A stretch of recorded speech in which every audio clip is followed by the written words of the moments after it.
Greetings to the wonderful Doctor of Ministry students in PMIN897, the DMin Project Design course. I like to think of it as the 897 experience. So I wanted to be able to stop by this evening and welcome you. Here we are at the beginning of a new semester. This is the beginning for you, for almost all of you, of what we call the candidacy phase of your doctoral program. So welcome to week one here in our summer semester. First of all, module one, which is just, the beginning of our class, is focused on the statement of the problem question. So there's going to be a couple of very, very important assignments regarding that. Week one, there will be a discussion forum on your statement of the problem question. We'll look at that more specifically here in a moment. And then week two, a very important exercise, the annotated bibliography. And there will be a variety of things that we'll do together around that. Of course, you will remember that kind of exercise from PMIN 700. This will be a little bit more expanded, not a lot. It's just very important for you to get into the library. Once again, some of you may have changed your focus, your research focus a bit since 700, or maybe would just like to catch up on what's available to you. In terms of resources that are important to you in Module 1, Turabian, of course, Turabian, we think of it in terms of formatting guidelines, but the first half of the book really has some excellent stuff on academic research and writing. So let's start in with chapters 1 and 2 in Turabian. This in Module 1. Cresswell is our classic book when it comes to project design and methodology. Let's just read chapter 1 this coming week. Sensing is specifically designed for Doctor of Ministry students starting to work on their dissertation. And so it's very, very valuable for you. Let's just read the introduction in chapter 1. And of course, there are a variety of documents that are available to you, presentations that will enable you to review the 700 class if you want to. So those will all be available to you right here at the beginning. Let me say just a couple of things about the statement of the problem. We will work very specifically on this at our first Zoom meeting. This again goes back to the issue of your research focus. Only it's going to be very, very specifically intended now for the development of your final official proposal and ultimately your project and your dissertation. So you're creating a research question, of course, as you will recall, and the goal is to generate unique knowledge on an applied topic in ministry to solve a problem. So it's very important for you to have been thinking about your research context specifically, and then to identify a problem, a challenge, something that you feel needs attention, that you can then begin to dive into and propose some ideas that will be helpful. We usually think of them as interventions that will make a very important contribution to that area. So the statement of the problem question becomes the focus of your research. And so those areas that have to do with background research, for us in the proposal, it is the summary of the literature that specifically dives into all relevant scholarly literature, and then something new for you, the BTH, the Biblical Theological Historical Foundations, which then unpacks relevant research in biblical studies, Christian theology, and church history. All of those are based on your statement of the problem question. That question has guided you into the rest of your research, and then of course becomes the background, the warrant, the rationale really for your ministry project. It sets the stage for you to be able to do your ministry project in a doctoral kind of way. You will end up, after you are done publishing your dissertation, a noted expert. Your dissertation will become part of the scholarly literature that others will be able to look up. And so this is kind of important to begin here with the statement of the problem question. So the statement defines the disciplined conduct of your ministry project.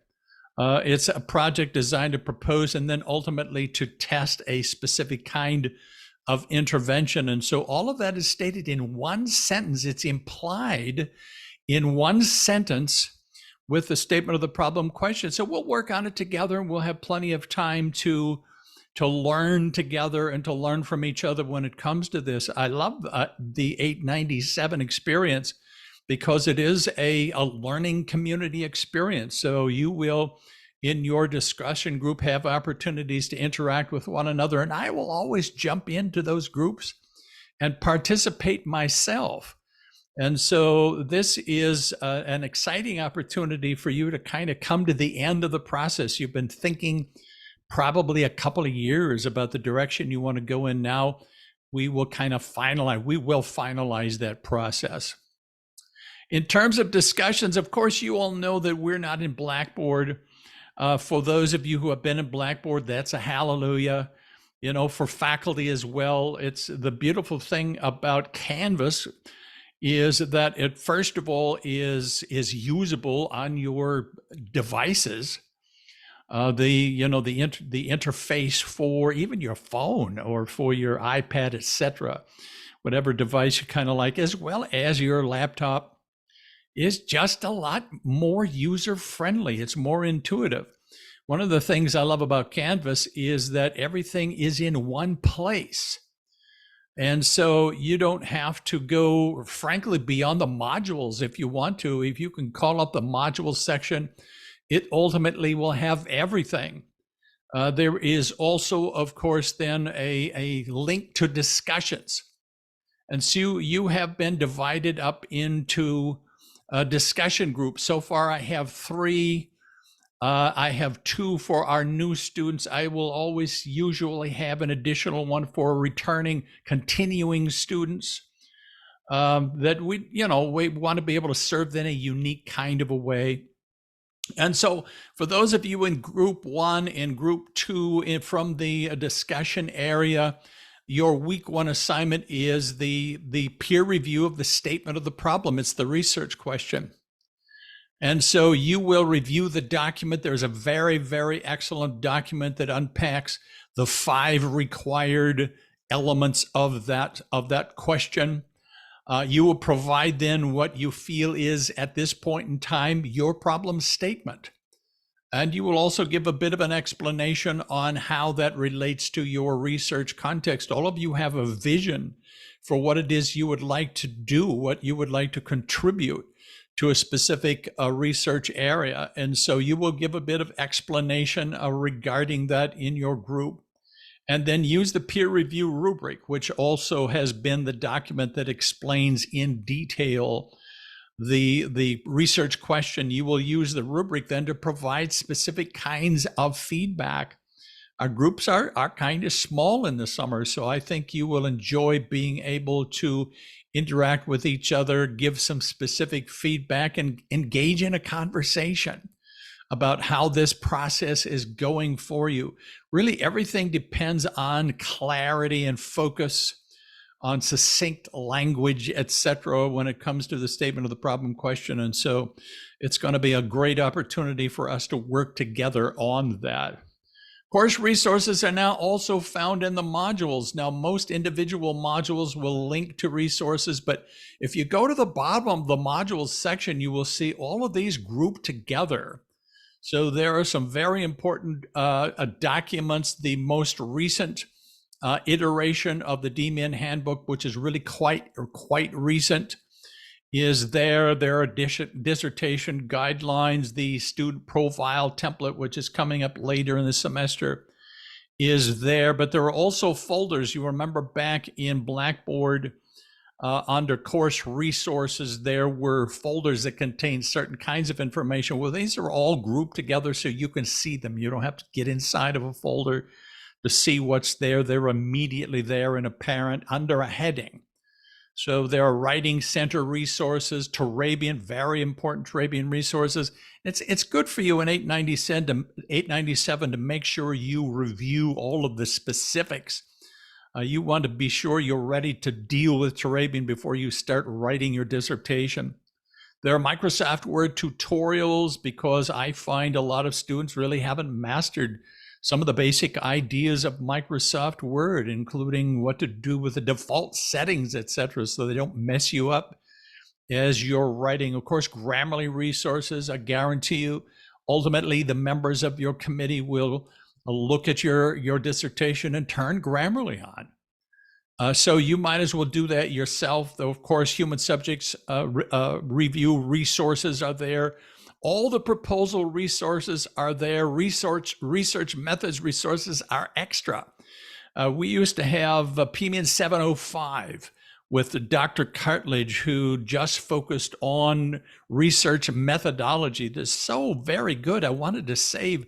I was able to teach that a couple of times, and it's no longer in the curriculum, but I saved everything I could, including links to Dr. Cartledge's videos. I'm hoping they all turned out well in Canvas. But when it comes to methodology, those are invaluable resources. All of that is there for you, of course, under modules. We will have our very first Zoom consultation. Of course, we don't have Collaborate anymore. Canvas has Zoom built in. So under modules, you will have a link to Zoom, and then you will see that there are 4 meetings scheduled. And so you will just, you will ultimately just click the link to the first one. It's going to take place on Tuesday. I'll be flying back from Virginia Beach on Monday. On Tuesday, we will be back together again live in this kind of a way. May the 9th, 8:00 p.m. Eastern time. So it'll be a get acquainted opportunity to have that face-to-face chance to communicate. I will just review the overall of 897 and then specifically focus on unpacking the details of the statement problem question, show you some examples, try to be as clear as I can as to the best, most focused way to do that, and have an opportunity to discuss your proposed research questions as you have them so far. And of course, a Q&A, any kind of a question you have here at the beginning. And I always love to be able to have a prayer time together in these kinds of meetings. So on Tuesday the 9th, we will be together 8:00. Of course, daylight savings time. It will be 5:00 here in Portland, Oregon. I'll be back home looking forward to having that time together. By the way, if you haven't done so yet, under discussions, you will find the Say Hello forum, just like we've always had. Be sure to jump in and introduce yourself and interact with the other students, since this is very much a learning community experience. It's important to get to know one another here at the beginning. And of course, I'll jump in, even when I'm in Virginia Beach, I'll be able to jump in, participate with you, and greet you, and hopefully we will be setting the stage for the work that we will be doing together. I wanted to say something about the preparation for PMIN899. 897 is the candidacy phase of your doctoral program. So when you successfully pass through 897, which means that you have produced just a really great final proposal, a draft, and I've sent it on to Dr. Flynn, and he agrees you're ready to go. He appoints a chair for you. Then you're done with 897, and you are then a doctoral candidate, which means you can literally sign your name and behind it put DMin and then in parenthesis ABD, which means all but dissertation. And then you move on to the dissertation phase. And so we are going to be working together on making sure you are really, really prepared ultimately for the transition to 899. So of course, the proposal process is central to what we're doing. You will also be introduced to the details of the HSR process, and we'll have a chance to start down that road. And it's also very important for you to take the time and the opportunity to review the necessary formatting skills. Once again, you don't want to wait till you're starting to write dissertation chapters. Up until now, perfection has not been required. When it comes to the dissertation, it will be expected to be perfect, and your chair will not edit for you. Your chair may ask you or even require you to get involved with an editor who knows how to produce final versions of dissertation chairs. It's best for you to review what you need to know, make sure you're clear on it now. So Turabian 9th edition, of course, Microsoft Word settings and formatting, Grammarly. This in 897 is your experience to make sure that you're really clear on those. And if you are, it's going to save you a ton of time and aggravation and frustration as you move forward. So I love this idea of coming up with a very clear research question. It's kind of the starting place. It's of central concern when it comes to formal academic research and writing, and that's where we're going to begin. I'm confident that you are going to do very, very well. I'm also confident that you will enjoy this process as we dive in and learn together. So God bless everybody. Just have a great first week. Be sure to let me know if you have any questions or if there is any way I can serve you. Have a wonderful week.